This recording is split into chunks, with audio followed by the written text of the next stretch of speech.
అత్యంత పూజ్యుడు, సమస్త స్తోత్రములకు పాత్రుడు, ఆరాధనీయుడైన దేవాది దేవునికి స్తుతులు చెల్లిస్తూ మీ అందరికీ నా శుభములు. ఈ రోజు మన వాక్య ధ్యానం యోహాను సువార్త 8వ అధ్యాయం 53, 54, 55 వచనాలు. నిన్నటి ధ్యానంలో 48 నుంచి 52 వచనాలు చూసినప్పుడు యేసుప్రభు వారు సత్యాన్ని ప్రకటించినందుకు యూదులు ఆయనను సమరయుడు, దయ్యం పట్టిన వాడని దూషించినప్పటికీ ఆయన ఎలాంటి ప్రతీకార భావంతో స్పందించలేదు, కానీ తన తండ్రిని గణపరుస్తూ సత్యాన్ని ప్రకటించడం మనం చూసాం. అలాగే యేసుప్రభు వారు ఒక అద్భుతమైన నిత్యజీవ వాగ్దానాన్ని మనకు ఇవ్వడం కూడా మనం గమనించాం. ఒకడు నా మాట గైకొని ఎడల వాడెన్నడూ మరణం రుచి చూడడు అని. ఆయన చెప్పిన మరణం శారీరక మరణం కాదని, దేవుని నుండి శాశ్వతంగా వేరుపడి నిత్య మరణమని మనం అర్థం చేసుకోవడానికి ప్రయత్నం చేశాం. ఆయన మాటను గైకొనిన వారైతే ఆ తీర్పులోనికి రాక నిత్య జీవంలోనికి ప్రవేశిస్తారని ధ్యానం చేశాం కదా. అయితే ప్రభు చెప్పిన ఈ గొప్ప సత్యాన్ని యూదులు మళ్లీ భౌతికమైన దృష్టితోనే అర్థం చేసుకుంటూ అబ్రహాము ప్రవక్తలు మరణించిన విషయాన్ని చూపిస్తూ యేసుప్రభు వారి మాటలను మరలా ఎగతాళి చేయడం, అక్కడితో ఆగకుండా ఇంకా తర్వాత వచనాల్లో నువ్వు అబ్రహాము కంటే గొప్పవాడు అని ప్రశ్నించడం, ఇవన్నీ కూడా మనం ఈనాటి ధ్యానంలో చూడబోతున్నాం. 53, 54 వచనాలు చూసినట్లయితే 53వ వచనంలో మన తండ్రిని అబ్రహాం చనిపోయిన కదా, నీవు అతని కంటే గొప్పవాడవా? ప్రవక్తలను చనిపోయి నిన్ను నీవెవడవని చెప్పుకుంటున్నావు అని ఆయన అడిగిరి. 54వ వచనంలో యేసుప్రభు వారు సమాధానమిస్తూ అన్నారు కదా, అందుకు యేసు నన్ను నేనే మహిమపరచుకునేట్ల నా మహిమ వట్టిది. మా దేవుడని మీరెవరిని గురించి చెప్పుదురు ఆ నా తండ్రియే నన్ను మహిమపరుచుచున్నాడు అని చెప్పారు. అంటే వారు అడిగిన ప్రశ్నకు నీవు అతని కంటే అబ్రహాము కంటే గొప్పవాడవా అని అడిగిన ప్రశ్నకు యేసుప్రభు వారు ఈ సమాధానం ఇచ్చారు. ఏమనంటే నన్ను నేను మహిమపరచుకునేట్ల నా మహిమ వట్టిది అని. ఇక్కడ యేసుప్రభు వారు తను తానే గొప్పవానిగా నిరూపించుకోవాలని చూడలేదు, కానీ తండ్రి తనను మహిమపరుస్తున్నాడని వివరించారు. నిజమే, అబ్రహాం అయితే దేవుని సేవకునిగాను లేకపోతే ఒక విశ్వాసిగాను విశ్వాసులకు తండ్రిగాను ఉన్నాడు. కానీ యేసుక్రీస్తు ప్రభు వారిని గురించి తండ్రి ఇచ్చిన సాక్ష్యం ఏంటంటే ఈయన నా ప్రియ కుమారుడు అని, ఈయన యందు నేను ఆనందిస్తున్నాను అని చెప్పారు. తండ్రి ఆయన గురించి పలు సందర్భాల్లో ఈ సాక్ష్యం ఇవ్వడం మనం చూస్తాం. ఒకటి, బాప్తిస్మం తీసుకునే సమయంలో రూపాంతర పర్వతం పైన ఆయన చేసిన అద్భుతాల ద్వారా, ఇలా రకరకాల సందర్భాలలో తండ్రి ఆయనను మహిమపరచడం, యేసుక్రీస్తు ప్రభువాన్ని మహిమపరచడం మనం చూస్తాం. మన జీవితంలో కూడా మనకు మనమే గొప్పవారమని చెప్పుకోవడం కాదు గాని, మాటల ద్వారా దేవుడు గొప్పవాడని చెప్పడం కాదు గాని, మన క్రియలు దేవుని గురించి సాక్ష్యం ఇవ్వాలి అనే సంగతి పలుమార్లు యేసుప్రభు వారు ఈ ప్రకటన చేశారు. ఆయన మత్తయి సువార్త 5వ అధ్యాయం 16వ వచనంలో కూడా అన్నారు కదా, మనుషులు మీ సత్క్రియలను చూసి పరలోకమందున మీ తండ్రిని మహిమపరచినట్లు వారి ఎదుట మీ వెలుగు ప్రకాశింపనీయుడి అని. అంటే మన క్రియలు మన తండ్రిని గురించి సాక్ష్యం ఇవ్వాలి అని యేసుప్రభు వారు స్పష్టం చేస్తా ఉన్నారు. మనము వెలుగై ప్రకాశిస్తే ఆటోమేటిక్ గా మన జీవితాల ద్వారా తండ్రి మహిమపరచబడతారు. అయితే మన అందరికీ తెలుసు కదా, వెలుగు ఫలం అంటే సమస్త విధములైన మంచితనము, నీతి, సత్యమని. ఇవి మనలో ఉంటే తండ్రి మహిమపరచబడతారు. అప్పుడు నిజంగా మనం దేవుని బిడ్డలమని ప్రజలు గుర్తిస్తారు, దేవుని కుమారులు కుమార్తెలమని.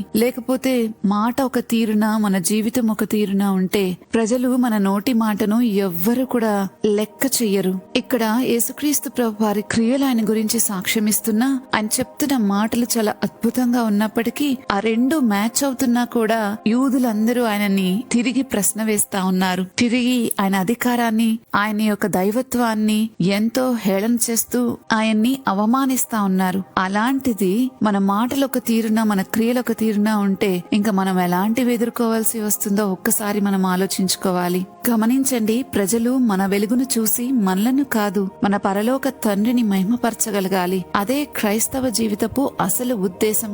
మన మాటలు మన క్రియలు దేవుని సంబంధమైనవిగా ఉన్నప్పుడు కూడా మనలను దేవుని కుమారులు కుమార్తెలుగా గుర్తిస్తారో అన్న గ్యారంటీ లేదు. అలాంటిది మన క్రియలు ఒక తీరున వేరొక రకంగాను, మన మాటలు మాత్రం ఎంతో ఘనంగా దేవుని గురించి మాట్లాడితే ఇంకా ప్రజలు ఖచ్చితంగా వాటిని ఎగతాళి చేస్తారు. ఈ విషయాన్ని మనం గుర్తుంచుకోవాలి. అందుకే పౌలు రాస్తా ఉన్నాడు, మీరే మా పత్రికలై ఉన్నారు అని. కొరింథీయులకు రాసిన 2వ పత్రిక 3వ అధ్యాయం 2-3 వచనాల్లో ఈ విషయాన్ని మనం చూస్తాం. ఈ లోకంలో చాలా మంది బైబిల్ ను చదవలేరు, చదవకపోవచ్చు, వారికి తెలియదు కూడా. కానీ క్రీస్తును విశ్వసిస్తున్న మన జీవితాలను మాత్రం ప్రతి ప్రతిరోజు చదువుతారు. కాబట్టి మన జీవితమే ఒక సజీవ సువార్త కావాలి. మన ప్రవర్తనలో క్రీస్తు స్వభావం కనిపించాలి. మన మాటల్లోని సత్యం, మన క్రియల్లోని ప్రేమ, మన నడతల్లోని పరిశుద్ధత, అది దేవుని యొక్క రూపాన్ని చూపిస్తుంది. ఇదే యేసుక్రీస్తు ప్రభువారు తన జీవితంలో చూపించిన మాదిరి. ఇదే ప్రతి విశ్వాసి అనుసరించవలసిన జీవన విధానం కూడా. ఇంకా 55వ వచనం చూస్తే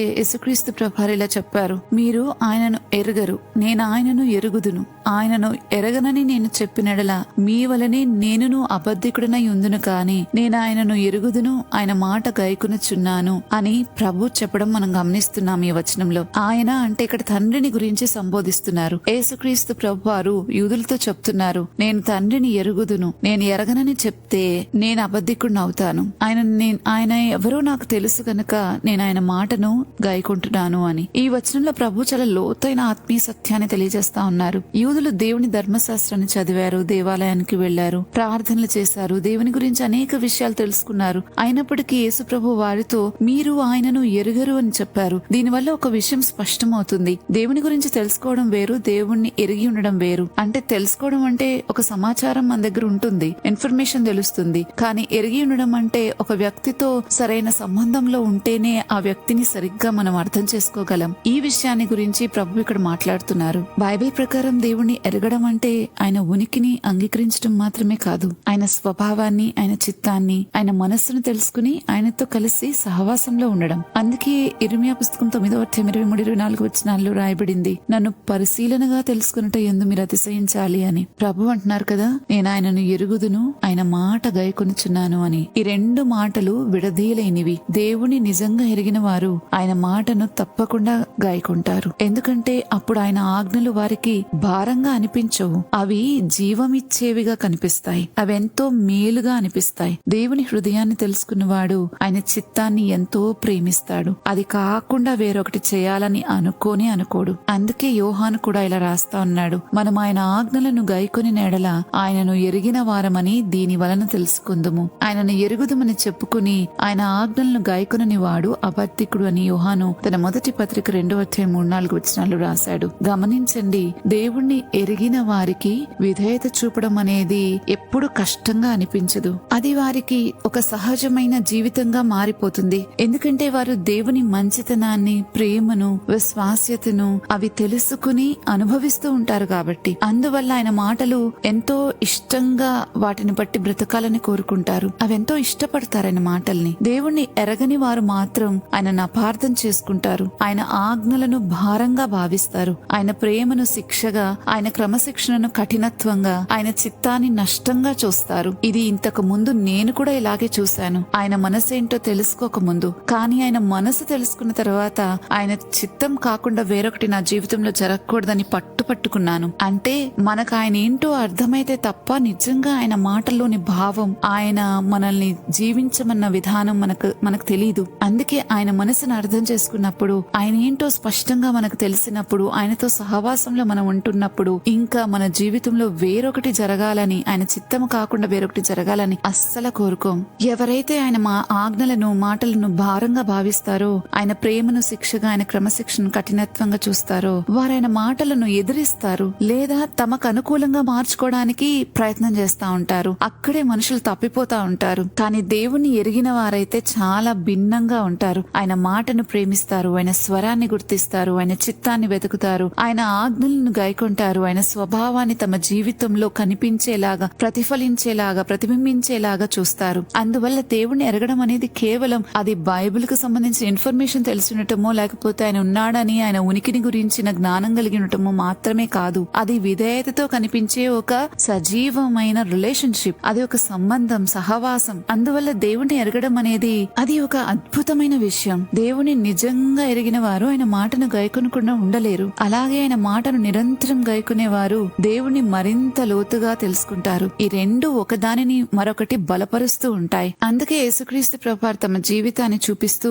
నేను ఆయనను ఎరుగుదును, ఆయన మాట గైకొనుచున్నాను అని చెప్పారు. తండ్రిని పరిపూర్ణంగా ఎరిగిన కుమారునిగా పరిపూర్ణ విధేయతతో జీవించిన ఏకైక వ్యక్తి యేసుక్రీస్తు ప్రభువారే. ఆయన మనకు కూడా అదే మార్గాన్ని చూపించారు. ఇంకా ఆ మార్గంలో ఆయన అన్నారు, నేను మీకు కావలసినంత సహాయం చేస్తాను, ఎందుకంటే మీ ప్రతి బలహీనత నాకు తెలుసు, నేను దాని గుండా వెళ్లిన వాడినే, కానీ పాపం లేకుండా బయటకు వచ్చా కాబట్టి నాకన్నా బెటర్ గా ఎవరు మీకు ఈ విషయంలో సహాయం చేయలేరు అన్న విధంగా ప్రభు మనతో మాట్లాడిన లేఖనాలు ఎన్నో ఉన్నాయి. దేవుని నిజంగా తెలుసుకోవాలి అని అంటే ఆయన వాక్యాన్ని గాయకుని జీవించినప్పుడే ఆయన మనసు ఏంటో మనకు స్పష్టంగా తెలుస్తుంది. కాబట్టి ఈ రోజు మనమై ఒక ప్రశ్న వేసుకోవాలి. మనకు దేవుని గురించి జ్ఞానం మాత్రమే ఉందా, లేక నిజంగా దేవుణ్ణి ఎరిగి ఆయన మాటను గాయకుంటూ జీవిస్తున్నామా? ఎందుకంటే దేవుని ఎరిగిన జీవితమే ఆయనను మహిమపరచగలదు. ఆయనను మహిమపరిచే జీవితమే ఈ లోకానికి సజీవ సాక్ష్యంగా నిలుస్తుంది. ప్రభు మనందరికీ అలాంటి సాక్ష్యమైన జీవితాన్ని, విధేయతతో కూడిన హృదయాన్ని, తనను నిజంగా ఎరిగే అనుభవ జ్ఞానాన్ని సమృద్ధిగా అనుగ్రహించునుగాక.